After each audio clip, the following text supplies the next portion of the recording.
What's up you guys, it's your boy Hayden Huynh, back in another video, and today I'll be talking about Michael Jackson solo tour fun facts.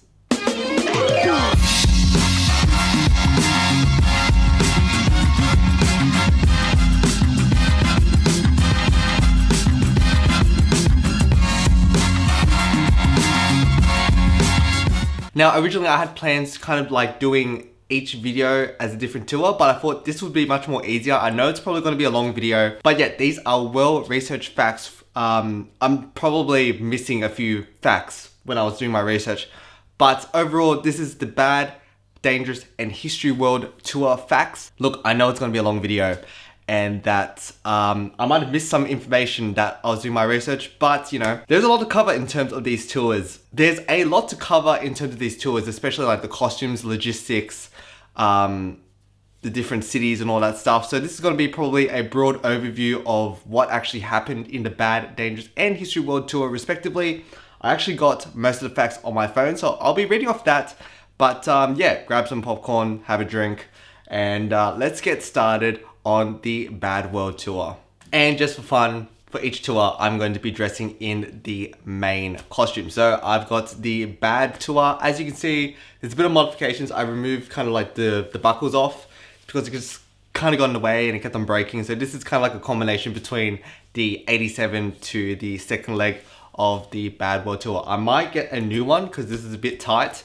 Maybe in the same color, or I might get one in red. That's my favorite color. But silver is the most classic look.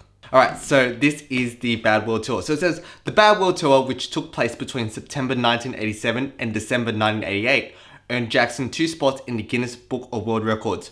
Gross revenue of more than $124 million broke the record for the highest grossing concert tour. And the tour also earned the record of the most successful concert series for selling out 7 nights at Wembley Stadium in London, where Jackson performed to a combined estimate of 504,000 people, and a live album and DVD has been released to commemorate the 25th anniversary, which is Bad 25, and it's the live at Wembley, July, I think 16th or 18th, one of the dates, 1988. So let's talk about the first leg. So on June 29th, 1987, Jackson's manager Frank DeLeo announced the singer's plan to embark on his first solo world concert tour. Sponsored by Pepsi, the tour began in Japan, marking Jackson's first performance in the country since 1973 as part of the Jackson 5. The first 9 scheduled concerts that began on September 12th sold out within hours, and 5 more were added due to high demand. Over 600 journalists, cameramen, and fans waited for Jackson's arrival to the country at Tokyo Narita International Airport. His pet chimpanzee Bubbles, which took a separate flight, was greeted by more than 300 people. Imagine that. A chartered jumbo jet was used to carry 22 truckloads of equipment, along with Jackson's entourage of 132 for the tour. The stage set used 700 lights, 100 speakers, 40 lasers, 3 mirrors, and 2 24 by 18 foot screens. Performers wore 70 costumes, 4 of which were attached with fiber optic lights. I think it's for Thriller. While in Tokyo, Australian pop music critic Ian Molly Meldrum conducted an exclusive interview Jackson and DeLeo that was featured on 60 Minutes in the United States. On September the 18th, Jackson was handed the key to the city by Yasushi Oshima, the mayor of Osaka. He was accompanied by Bubbles, who was the first animal allowed inside the city's town hall. Jackson dedicated his Japanese concerts to Yoshiaki Hagawara, a 5-year-old boy who was kidnapped and murdered, and gave £12,000 to the parents. Attendance figures for the first 14 dates in Japan totaled a record-breaking 450,000. Crowds of 200,000 were what past performers could manage to draw for a single tour. Nippon Television was a co-sponsor with Pepsi for the Japanese date. Jackson performed 5 concerts in Melbourne, Sydney, and Brisbane in Australia in November. While offstage, he spent time visiting sick children at their homes in the Sydney suburbs. So I guess in 1987, MJ was pretty popular in Australia. So let's move on to the second leg, which is 1988 to 1989. Look, I apologize for looking at the phone. There's just so much facts that I've, it's researched. But yeah, I mean, like, these are really cool facts about the world tours. And let's get into the second leg of the Bad Tour. So rehearsals for the tour's 1988 leg took place in the Pensacola Civic Center in Pensacola, Florida, from January 22nd to February 18th, 1988. Vincent Patterson, who had worked with Jackson on several videos, was brought in to choreograph and co-direct the tour with Michael. On the last day of preparation, Jackson allowed 420 school pupils to watch and rehearse after the children made a rap music video in his honor. The first performances were to begin in Atlanta, yet Pepsi officials objected as the city was home to rival drinks company Coca-Cola. For both Atlanta shows, Jackson gave 100 tickets to the Children's Wish Foundation for terminally ill children. The first of 3 concerts at Madison Square Garden in New York in March served as a benefit to raise $500,000 to the United Negro College Fund. Jackson presented a check of $600,000 to the fund, and on March 2nd, 1988, Jackson performed the 30th anniversary Grammy Awards, receiving an enormous standing ovation after performing The Way You Make Me Feel and Man in the Mirror. Jackson's album Bad was also nominated for the Album of the Year at the ceremony, but I think he got snubbed. I think there's footage of him being sad, and I think he lost to U2's album. I'm not too sure. I think I need to fact check, but I think that's how the story went. Jackson began his European tour in Rome at the Flaminio Stadium on May 28th, 1988. Police and security guards rescued hundreds of fans from being crushed in the crowd of 35,000. Police reported 130 women fainted at the concert in Vienna on June 2nd. On June 17th, Jackson traveled to the town of Vevey to meet Una O'Neill, the widow of comic actor Charlie Chaplin. "I have fulfilled my biggest childhood dream," said Jackson after the visit. The most successful of the European dates were those in London at Wembley Stadium. Ticket demand for the 5 July dates exceeded 1.5 million, enough to fill the 720,000 capacity venue 20 times. That's a lot of people. Jackson performed 7 sold-out shows, beating the previous record held by Madonna, Bruce Springsteen, and Genesis. More shows could have been added, but the venue had reached its quota for live performances. The third concert on the July 16th was attended by Diana, Princess of Wales, and Prince Charles. On September 8th, Jackson was entered into the Guinness World Records, the first of 3 times from the tour alone. The Wembley shows were attended by a record 504,000 people. Management also presented him with a special award. On July 30th, NBC aired MJ Around the World, a 90-minute special documenting the singer on tour. On August 29th, after a birthday performance in Leeds, Jackson donated $130,000 to Give for Life. The final European show was held in Liverpool on September 11th, staged at the Aintree Racecourse. 1,550 fans were reported injured among the crowd of 125,000. In September 1988, Jackson toured the United States for the second time. On October 23rd, he donated $125,000, the net proceeds to the first show in Detroit, to the city's Motown Museum. The American tour alone grossed a total of $20.3 million, the 6th largest of the year. The tour was planned to end in Tokyo, but Jackson suffered from swollen vocal cords after the first of 6 concerts in LA in November. The remaining 5 were rescheduled for January 1989. During the December 11th show in Tokyo, 9-year-old Ayana Takada was selected to receive a certificate by Jackson to commemorate the 4th millionth person to attend on the tour. 5 performances in Los Angeles were held to conclude the tour on January 27th, 1989. In 16 months, Jackson performed 123 concerts in 15 countries to an audience of 4.4 million, for a total gross of $125 million. The American tour alone grossed a total of $20.3 million, the 6th largest of the year, and Guinness World Records recognized the tour as the largest grossing in history and the tour to play to the most people ever. In April 1989, the tour was nominated for the Tour of the Year 1988 at the inaugural International Rock Awards. It lost to Amnesty International. During the tour, Jackson performed I Just Can't Stop Loving You live on stage with background vocalist Sheryl Crow. Stevie Wonder made a surprise appearance at the November 28th, 1987 Brisbane concert during the song Bad. The US shows had an extra catwalk that wasn't in international shows. At every tour stop during She's Out of My Life, one girl was randomly picked out of the crowd, usually front row, and was allowed to dance with Jackson on stage. This would happen on the Dangerous World Tour, and because this song wasn't performed on the History Tour, it happened on You Are Not Alone. For his March 1988 performances at Madison Square Garden in New York, Steve Stevens performed on Dirty Diana as he had done on the recording. In some of the first shows of the second leg and some shows of the second North American leg, Jackson occasionally changed the order of the set list.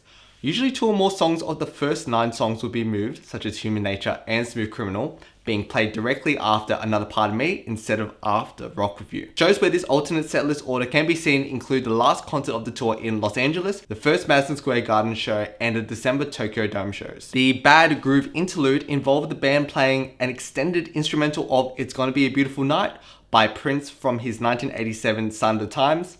The second leg piece grew longer and an instrumental of Don't Stop Till You Get Enough from Off the Wall was added. The band members also performed their own solo with keyboards first, followed by bass guitar, then drums.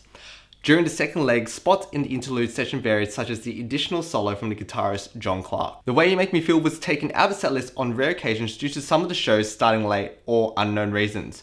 When this occurred, Man in the Mirror was performed in the black bad jacket. Dates the songs were skipped include July the 16th, 1988 Wembley show, and the last of the 3 concerts in Minneapolis. During the last concert dates at the Los Angeles Sports Arena, Jackson wore a white shirt during The Way You Make Me Feel and Man in the Mirror instead of the usual blue shirt. Okay, that was just basically the history of the Bad World Tour. Now we're going to move on to the Dangerous World Tour. Alright, so we are at the Dangerous World Tour, and before I start, I've got a new Dangerous World Tour leotard. This one fits me better than the other Dangerous World Tour leotard, the one that I cut. I regret that, but we shall never mention that again. This is way much more better. And yeah, this is the Dangerous World Tour fun fact. So the first leg, 1992. Munich 1992. The full concert has never been shown, but snippets from the concert have been shown on MTV and the Veronica channel. Billie Jean, the first verse / chorus, and the ending of Bad and Black or White.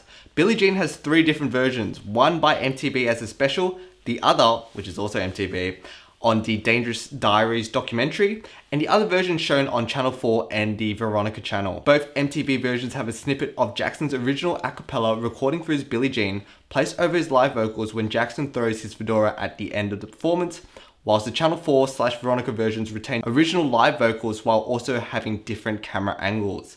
There's also a full amateur audio recording of the concert in high quality available.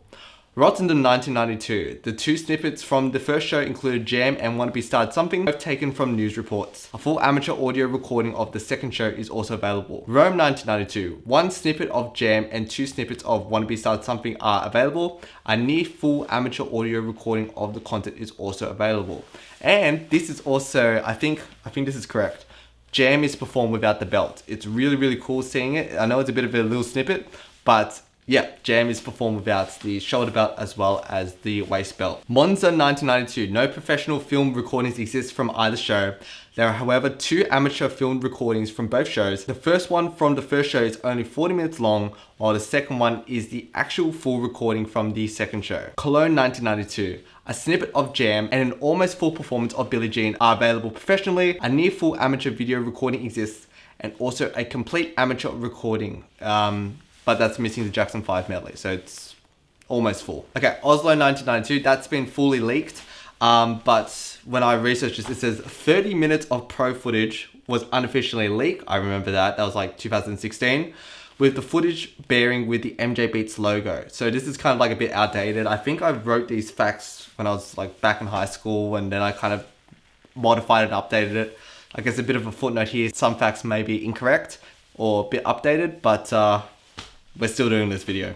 They were planning to release it officially like they did with the Bremen concert, but someone leaked low quality rips of the footage without permission. I remember that. There was a whole debacle on the MJ community, especially, I think it was MJ Hideout, MJ Beats, someone had leaked it and they just ruined the whole crowdfunding experience. As a result, the full show was only leaked in full 2 years later through crowdfunding. I remember that actually. I had an old MJ friend. Yeah, he donated like 10 Australian dollars and he tried to convince me to crowdfund it, but then I said, you know, most people are going to crowdfund it anyway. It's going to end up released and all that stuff. So yeah, I saved myself 10 bucks. This show was notable by the fact that it was performed in full daylight and also features the last performances of The Way You Make Me Feel and Bad before the Tokyo show. When the show was released, it marked the first time that the MJ community was able to see a full pro recording of Bad in the Dangerous Tour. Due to the show being split into 2 tapes, the ending of Working Day and Night and the beginning of Beat It are missing. Yes, I remember that. It was 2 tapes. And then to make it like a full concert, I think they just got the Bremen concert and just spliced it together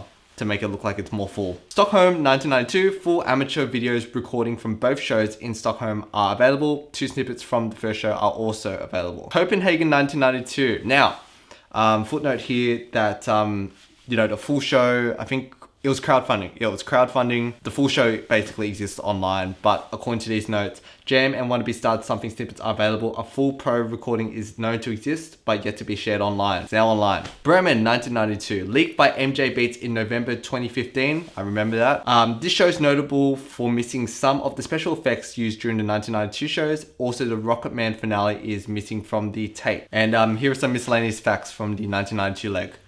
After the Oslo concert, The Way You Make Me Feel and Bad were not performed for the rest of the tour, with the exception of the first 6 concerts in Tokyo. Working Day, Night and Beat It was also taken out of the setlist in 1993. The cherry picker that was used for Beat It in 1992 was then sometimes used for Black or White in 1993, in particular the Mexico show. Rock With You and Remember the Time were rehearsed, but then these songs were taken out of the setlist due to the show's logistics. Man in the Mirror was taken out of the setlist during the Argentina, Brazil and Chile shows. In Mexico, the song was added back to the setlist. Someone Put Your Hand Out interlude was played on selected dates of the first and second legs before We Be There, and in 1993 it was pulled from the set list. And yeah, the only fact that I have for the second leg, 1993, Buenos Aires 1993, the first footage of the concert surfaced around 2011, but it would be only fully released in 2013. Very noticeable by the fact of MJ being almost kissed in the mouth by the girl from She's Out of My Life, and it's now the only 1993 show available in pro footage. We've also got some songs, I think it's Jam, Black or White, Jam of Black or White, and some other song from Mexico. I think that's it in terms of the 1993 shows. And fun fact, the show, I kind of forgot, ironically, I think it's Bangkok, Thailand, or Singapore, he's actually performing Wannabe Stud Something in the gold leotard with the arm braids. It's pretty cool. He performs it and then, yeah, I think he just takes it off, he just chucks it away. Oh my god, this is actually such a long video. But next is the History World Tour. Alright, as you can see that I'm in the History World Tour opening jacket used in the medley. Let's get started. So the opening night in the History World Tour was Prague in 1996. Bucharest, Romania, September 14th, 1996. The first full televised concert and also the third concert of the tour. During this concert, several problems occurred with the playback. And in Billie Jean, the playback started late. And there was a lot of band issues, a lot of click track issues as well. Seoul, Korea, October 11th, 1996. During the performance of Earth Song, Jackson, who was up on the crane, was interfered by a male Korean fan who climbed up the crane just to meet Jackson. Michael held onto the man because he had a risk of falling. The man was then taken away by security after the crane was lowered. This concert was commercially released on VHS in Korea before the release of the 1992 Dangerous Tour concert in Bucharest. This was the only commercially released concert, and it was only in the Korean market. I don't know why. And there's also a VHS as well as a Laserdisc rip of this concert. Kuala Lumpur, Malaysia, October 27th, 1996. The released songs only goes up to Dangerous on the first concert, missing the last 3 songs. Parts from several other songs from the October 29th concert were also released during a news report on TB 1000. Because crotch grabbing is considered offensive in Islam, Jackson altered his crotch grabbing move in this concert, and it was televised by NTV7. Now, fun fact just about the 1996 shows, just in general, sounds really completely different in terms of the drums, the guitars, the mix from the 1997. If you have a listen to the Kuala Lumpur show, compare it to Munich, it's completely different. Even listen to Dangerous, there's more guitars, the drums are different.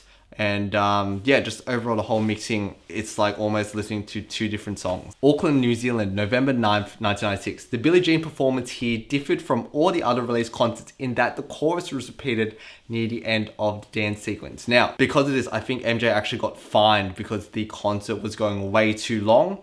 And yeah, the band member was basically just egging him just to wrap up the song. I think Billie Jean in that performance was like 10 minutes long, which is kind of crazy. Sydney, Australia, November 14th, 1996. Only a few songs were released.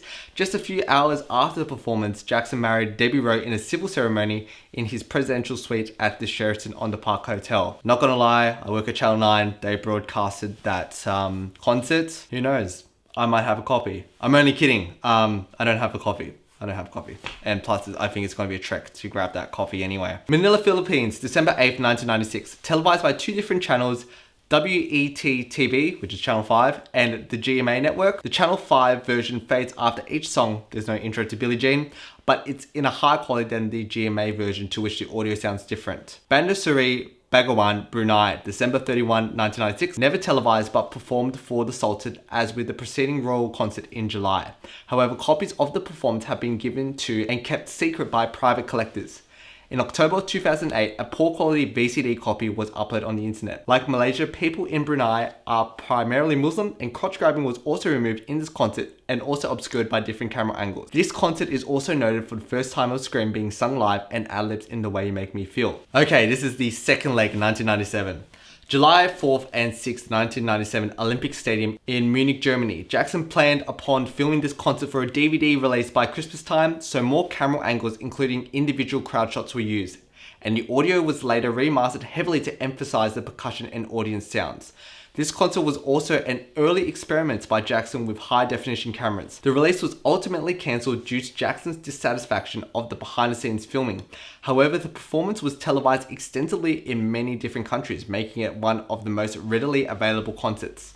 The most common version is the one aired by Sat1 and most other channels, but the other versions, such as the one that aired in South Africa with a small segment from a concert at Johannesburg, and that concert in Johannesburg has been released. And a Japanese version with alternate camera angles also exists. I think the channel is called Wow Wow. Most versions have also been edited with a segment from the concert on August 3rd, 1997 at Leipzig before the J5 medley, where Jackson talks about an insect on the stage which he calls security to remove. An unedited version of the concert from July 4th has the original camera angles seen on the Jumbotrons and original sound. 2 amateur videos from July 6th, of which contain footage of both concerts, also exist. Following Jackson's death, this concert was re-televised by RTL5, who had previously televised it on their Veronica channel. This was also televised in Singapore's MediaCorp Channel 5 in 2009. It was also recently televised in Germany on ZDF on June 24th with alternate camera angles and being upscaled to 720p HD, and in Australia on the Music Channel Max on the 25th of June 2010 and 2011. In Malaysia, HTV had broadcast the concert on August 2009 in conjunction with his birthday, and it was shown again on 26 June 2010 in conjunction with Michael Jackson's first death anniversary. Now, the Munich shows, as you can see, it's quite infamous. Obviously, Jackson was dissatisfied with the whole thing, but it was recorded in HD cameras as they were experimenting with lights as well. Not to mention that an alternate version of Billie Jean was leaked, I think back in 2020. It was trying to coincide with, I'm trying to think, the 25th anniversary of History. I think that project ultimately got cancelled due to COVID, but yeah, that alternate version of Billie Jean was leaked. And I think there was going to be like a theater release for the History tour, but all that got scrapped. Not to mention that that Munich show also had multi-tracks recorded. I own a few of the multi-tracks. It's pretty cool, interesting to hear the different layers of instruments, and it's pretty cool. I think only half of the show got leaked, in a sense where, off the top of my head, I remember hearing Dangerous, Thriller, Beat It, J5 Medley, Billie Jean. Off the top of my head, I mean, look, this video is already half an hour long. That's off the top of my head. Copenhagen, Denmark, August 14th, 1997, broadcast by TV1000 and Channel 3. Amateur version of this concert as well as the August 29th birthday concert exists. Gothenburg, Sweden, August 16th, 1997, also broadcast by TV1000 and Channel 3. This concert is very similar to the Copenhagen concert. However, the vocals were accidentally silenced for the first minute of scream. It's pretty interesting. Yeah, he's basically just lip syncing, but there's no playback vocal. You can faintly hear it, or maybe it's just me, but you can faintly hear the verse and the chorus, but as soon as the playback vocal ramps up, you can hear that the audience is screaming. And Helsinki, Finland, August 24th, 1997, also broadcast by TB1000.